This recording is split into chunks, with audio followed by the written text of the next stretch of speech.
So as First Sergeant Davis said, Sergeant Block with 3rd Battalion, 75th Ranger Regiment. Give you a little bit of background with myself. Joined the Army in 2010. Before that, I grew up in southern Minnesota. I was involved working on the farm with my parents. And then I also participated in high school sports, primarily wrestling. Went all the way through, was captain of my wrestling team, went to college for wrestling, did okay there, studied construction management while I was there as well. Later, in 2010, I joined the Army. Basic training, airborne, RASP 1, and now, 4 deployments later, 3 years later, here I stand in front of you guys. On my 4th deployment, we were in southern Kandahar, and we were performing nighttime raid, as First Sergeant Davis said. And we landed, ran up to the house, and we started getting the personnel to come to us. I grabbed the first guy. I was standing in the door. I grabbed the first guy. He came out, and I started walking him back with me. And that's when his buddy jumped up, ran towards me, got within 8 feet of me, and blew up. He sent me flying 35 feet into a minefield. Our medic came in, ran in, dragged me out. He saw that I lost my right eye. My chest wasn't bilaterally raised, it was unilateral, and I had a broken foot. And I remember laying in a CCP when they got me there, that I looked down and I saw 3 needle decompressions in my chest, 2 tourniquets on my leg, and I was fighting a medic because he had his fingers stuck in my eyes to keep the blood from gushing out. 10 minutes after the incident happened, I was already medevaced. I was on a helicopter going back to Kandahar Airfield. Last thing I remember was them taking my clothes off, and then it was lights out. Woke up in Walter Reed Medical Hospital in Maryland 3 days later. Excuse me. Spent 5 weeks there, recovering. 2 of them were in the ICU, and then the next 3 were in the 4th floor Walter Reed Medical Facility. Then I went up to Minneapolis VA where I continued my rehab, and then on December 6th I flew back here to see my platoon come home. That was my major goal, and I was able to, with the help of my medical staff, we were able to attain that. So that was really good. And then from December to about mid-January, I was primarily wheelchair bound. I had to relearn how to walk because with no right eye, your equilibrium just goes kaput. So even now, I still kind of drift to the right a little bit. But on February 15th, I just ditched the crutches completely and left the walking boot at home to go up to Minnesota to see family and walk on my own feet for the first time in front of my family. That was a goal that I had set as well. Since then, I've been getting back into the weight room, working with our physical trainer, who has been nothing but amazing for me, getting back into good physical shape. I didn't think I'd ever see 135 on a bench before, or after all this had happened. Yesterday I put up 255 for my work sets, for 4 sets of 5. So, what I want you guys to get out of this is that, you can have bad things happen to you. You can always come back from them. No matter how bad it gets, you can always come back from it. And I'll make an example right now of Corporal Hargis, who lost both of his legs. He's out in San Antonio. He's got pictures of himself on Facebook playing soccer. He's a stronger man than me. So, my future in the Army, for the most part, I'm really excited to see where this takes me. I'm excited to be in uniform right now and serve my country as best I can to the best of my abilities. And if I need to separate from the Army, then I'll do the best I can to serve my country once I'm in the civilian sector as well. My determination is what's gotten me here today, is what's kept me going this entire time. when I was laying in Walter Reed, laying in bed, and I asked, I think it was, there was a general that came, I can't remember who it was, but he said, so as long as you're feeling good, Mr. or Sergeant Block, you're doing good. I'm like, oh, sir, it's just an eye. We can work past this. He's like, oh, okay. He was like, all right, yeah, roger that. You're just laying in the bed right now. You're popping that Dilaudid pen like it's going out of style. All right, roger, it's just an eye. But the thing is that mental capacity that I have to do better every day is what's got me here now, standing before you with no crutches or a boot or a cane, even that. They were thinking I was going to have to walk like assisted for a while too. Another thing that happened with me was I got very, very low vision in my left eye. I had a doctor up at Walter Reed told me I'd never see well enough again to drive. I went to the range in December and I shot at 100 meters. I held a 10-inch group with 3 bullseyes. I gave him that piece of paper and told him politely, with all due respect, to go take a hike. So, and that was when I was legally blind when I did that. I was looking at 2400 for vision. Yesterday I went to the medical center here on Fort Benning and I saw 2100. So that's kind of more of a gift from God if you ask me, but that I can see better. But so where was I going with that? There's a lot of people that tell me that I wasn't going to be able to do certain things. And I've been proving them wrong every day since then. And it's been motivating for me to want to do better and better every day. And then when I go down to the weight room and I'm working out, and I'm out working other guys that are healthy, that's another thing that drives me to motivate me to be better, because they're looking at me like, damn, that guy just put up 255. I'm only working on 225. You know, it's like they want to do better because of me. So that what I'm trying to get at with that is that by me leading by example and inspiring others to do better, it's bettering myself and it's bettering others around me. So every day you get a chance to build off of what you did yesterday. You can either build it in a positive nature and improve yourself and constantly do better, or you can use it against yourself. You can feel sorry for yourself and you can regress. And we didn't sign up in the military to do that. We're not about that. So I took it from day one, laying in Walter Army, that I wanted to be better. There was nothing that was going to stop me. There was nobody that was going to tell me different. And if I couldn't find it one way, I'd find it another way. So for the most part, it's been my mental attitude that has been carrying me this entire time. And being able to come up here and tell you guys my story has motivated me to keep that going and to hopefully inspire and motivate you guys in some way so that you better yourselves and then you better others around you. Thank you. You guys got any questions? If you don't mind me asking, what is the Army, as of right now, their plan to do? Like a plan, or? Well, right now, because I have low vision, it's a weird thing that's going on with my eye. My certain case with my eye, why I can't see. The reason why is the biggest thing that's very interesting right now, and there are 10 doctors from around the world that are tracking my case right now. Because I have like the opposite of glaucoma. Glaucoma is like when your eye is like about ready to burst. There's so much high pressure. I have the opposite. I have low pressure. So, and when that happens, you can almost picture it like your eye as a beach ball. When you inflate it as much as you possibly can before it bursts, it's all stretched out, and that's basically what you want your eye to look like. Right now, if you were to deflate that beach ball, it'd start to be wrinkles like in the seams and stuff. That's what's happening to my eye right now, and that's what's causing most of my blindness. So the idea is to get the eye pressure up. We don't know how to do that.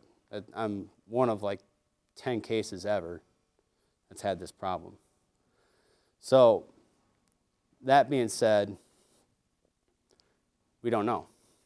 It all depends on how my eye comes out. And that's a big thing for us.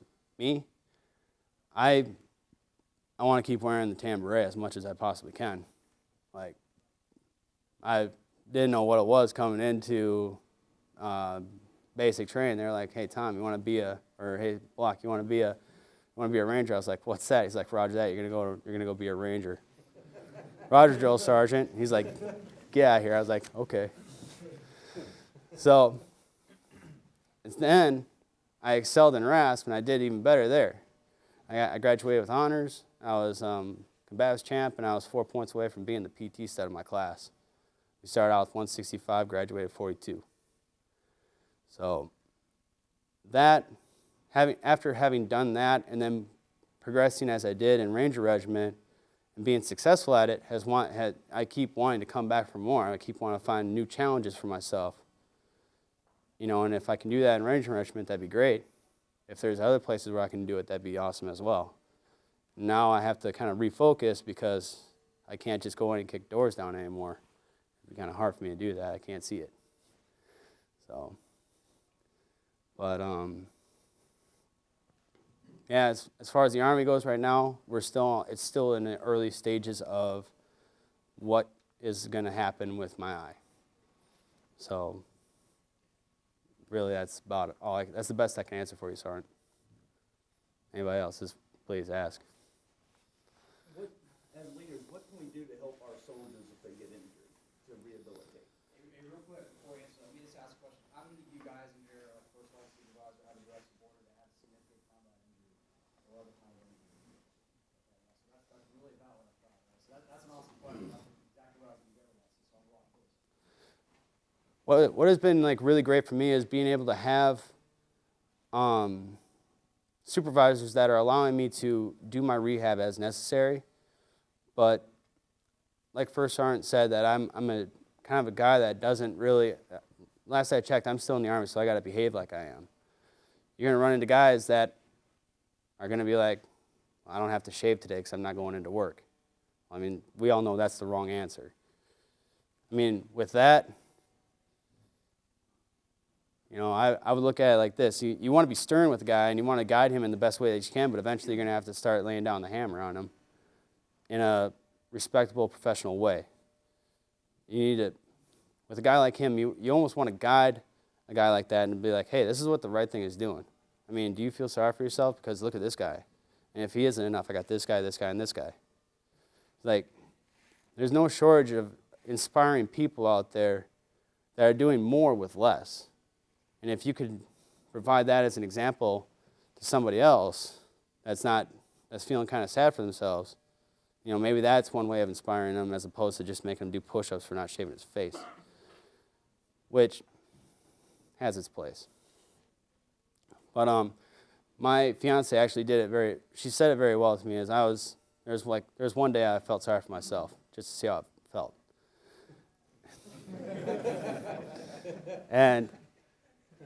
But I was all like, all bummed out and everything, because I didn't know if I was ever going to go hunting again. I didn't know if that was possible. I could barely see out my bedroom window. And my fiance Janine, she's like, "Tom, look at it this way. Hargis and Emmons, they might be saying, they're double amputees. They might be saying, poor Block will never see again." So it's a perspective thing. Being in the position that I'm in, it's all in perspective. And that's also with anybody else with like the other two guys that I just mentioned, it's all in their perspective. And I mean, Hargis is a class act, and so is Emmons. Both my comrades. They have far exceeded expectations, I guarantee, that people had of them. And they're going to keep on breaking those expectations and setting a higher standard for themselves and for others around them. That's just the kind of guys that we are. So, did I answer your question? Yeah, just to pile on that real quick. I think the biggest thing you guys can do as leaders, and most of you guys probably know this, man, just like you said, you got to treat yourself. You still in the Army. He still has to report this time. He still has to execute these tasks. But now he has additional tasks he has to execute. And that structure that guys become accustomed to, if that goes away, then he starts to deviate off the path. Then he stops showing up for medical appointments. He starts not taking his kind of things, we've seen a lot of that, specifically in the 75th Ranger Regiment, is the pattern we sustained over the years. So really, just keeping that guy on course, keeping that structure. But sometimes it's a reality check for these guys. Like, hey, you are still in the Army. You will report this time. Again, Sergeant Block, not an issue. I got to make him go home. From a leader perspective, I don't know if you guys have anything you want to add to that as well. That structure that these guys have become accustomed to, that they honestly probably gripe about day in and day out, yet that undertone and that basis of them in being in the military, that's what they strive. Like what First Sergeant was saying, there's going to be a level of involvement with somebody that is medically involved. You as a leader, you know, like I was getting calls from my platoon when I was still in the hospital, and they were still overseas fighting the fight, and that was uplifting as well. Like I didn't think that was going to happen. Just with, you know, logistical stuff is kind of hard to. Like they had a cordless phone in my hotel. I hadn't seen one of those since '94.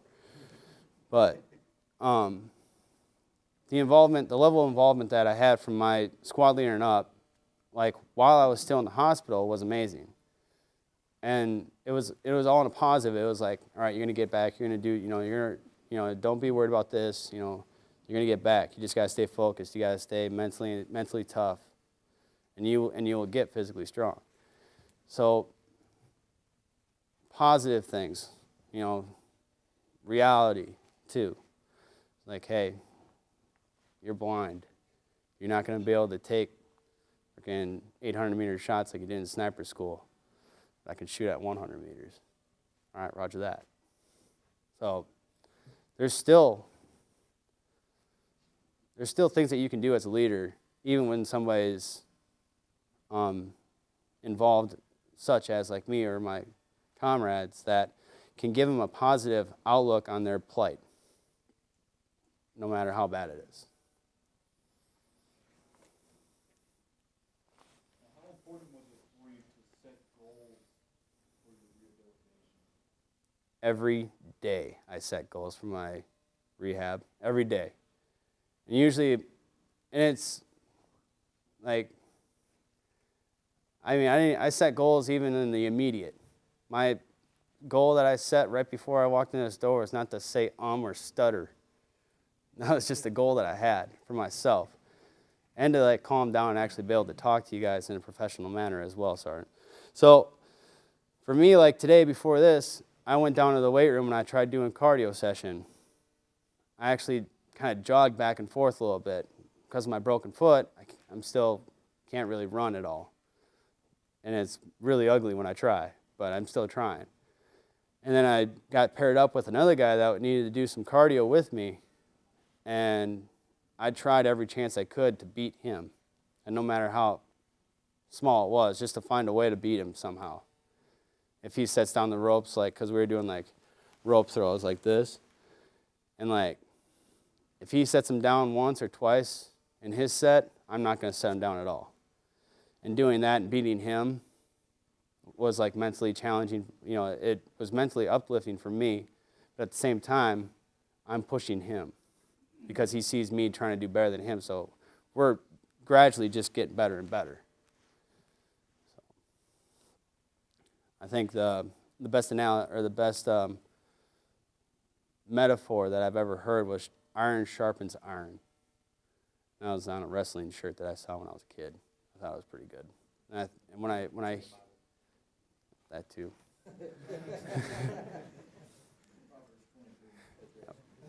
So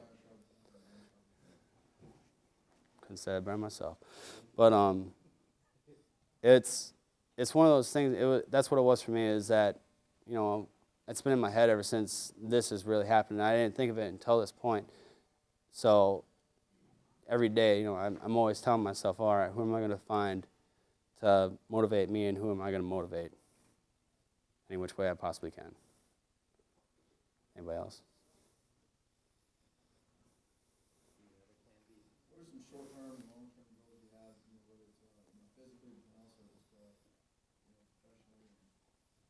Short-term goals right now is to start squatting. And I did today too. I only put 25s on the bar, but it was pretty good for me. But and then Professionally, just keep going to my appointments as much as I can. I got a big surgery coming up on April 14th, and a lot of prayer is going to go into that, and a lot of faith is going to go into that to bounce back as best I could. On the 14th, I'm going to have my eye. We're going to do an eye surgery on my left eye. You know, what's delicate about this is that I only got one eye left. So there's really no room to mess up. And the doctors are well aware of this, but I'm going up to Walter Reed where the doctors are the best in the country. So there's that. And then some more facial reconstruction. Long-term goals, depends on how long-term it is, I guess, what my med board situation will look like, so eventually I'm pretty sure I'm going to have to go through one of those. I've had a bunch of people approach me for Special Olympics judo, you know, for low vision people. And that's kind of, we'll see how that works out. I've thought about that. Mostly, right now, my goals are just to better myself in every which way I can, every which way possible. And if I can do that with others around me, like bringing them up to and setting a new standard for, you know, whatever I'm doing, I always just want to be the best at what I'm doing for me and for those around me. And then you had a plan B? You said that? Where's the wedding? The wedding? Yep. Wedding is up in Massachusetts. September 5th, 2015, in a barn. So, I'm okay with that. Just write the checks. Yeah. Yeah, things aren't. So. Has the Army made you more resilient, or was already resilient when you came to the Army? Dan Gable got quoted for saying that after wrestling, everything else is easy. I'm pretty sure there's plenty of wrestlers that said it long before him.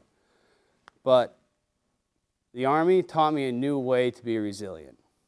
There's the resilience that I learned in wrestling as a kid from when I was in preschool all the way up to when I was in college. I wasn't a very good wrestler. I got my face beat in a lot. But the kind of the mentality that I have, that you still can't, even though you beat me, you still didn't beat me, because I'm going to still be doing this long before you quit. So, like and it was kind of funny with wrestling is you literally, like when you get into college wrestling too, that's a big separation from high school to college, is the level just through the roof. College wrestling, no matter Division III, 2, 1, or NAIA, you're going to walk into that wrestling room friends with somebody. While you're in there, you're going to be opponents. And then you walk out that door, you're going to be friends again. But while you're in there, you're everything short of a bar fight or a downtown brawl. And there's been times where I've gone home with like numerous black eyes, scuffs on my face.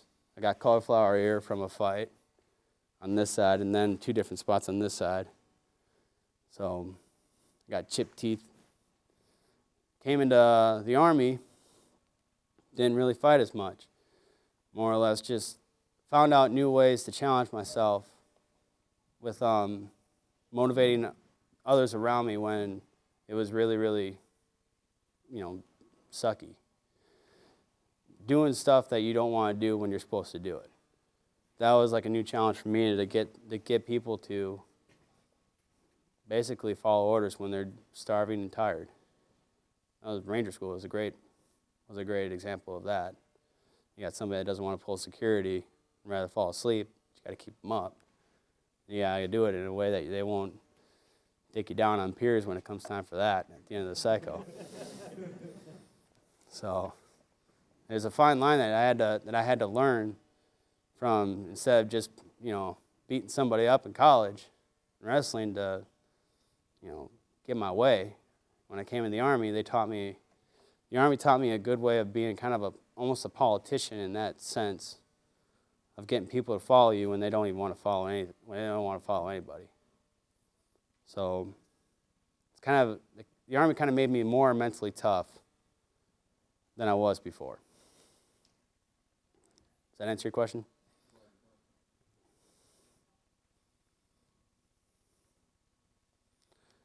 All right. If there's no more questions, then I guess I'll leave you with this.